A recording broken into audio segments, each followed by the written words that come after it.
Согласно мировой статистике, каждый седьмой взрослый страдает апноэ сна, то есть временной остановкой дыхания, которая опасна не только для здоровья, но и для жизни человека.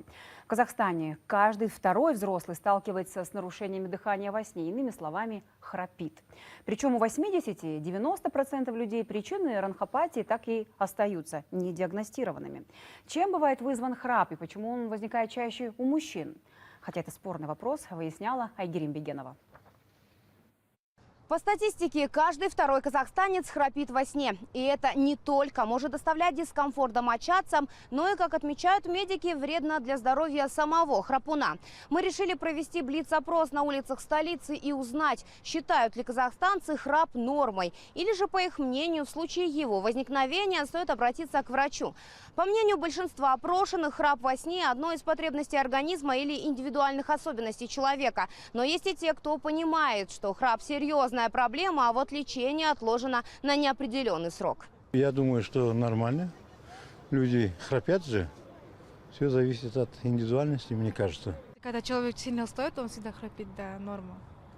Но если это слишком так громко и мешает всем, это там уже лечиться надо, думаю. Норма, я считаю. От него можно избавиться разными методами, насколько мне известно. Потому что я сам с храпом страдаю, поэтому знаю. Мне кажется, это не норма. Либо когда человек сильно устает, там, физически, морально. Обычно храп – это когда человек не так спит. Нас, казахстан, все до последнего же ходим. Я исправил, точнее, я сделал операцию на перегородку носовую. Да.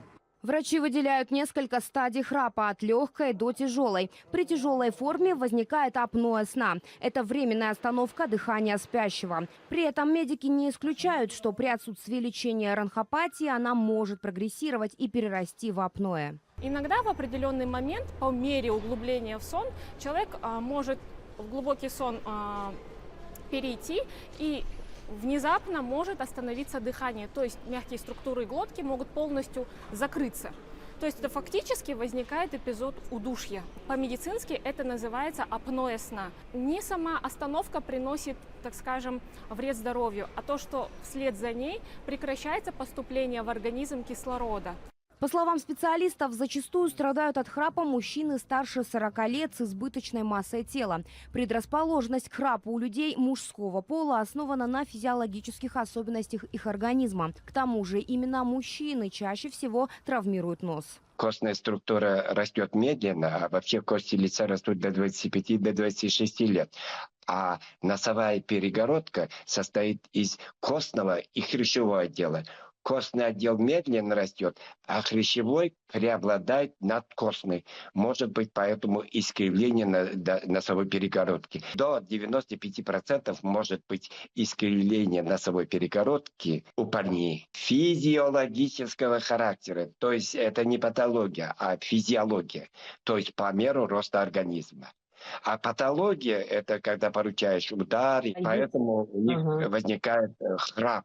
Последствия, которые сопровождают нарушение сна в ночное время, бывают куда серьезнее. Согласно данным исследований, 20% всех ДТП происходит из-за того, что человек засыпает за рулем. Бессонница, вялость, сонливость, головные боли, снижение работоспособности, внимания и концентрации, осложнения, спровоцированные нарушением сна.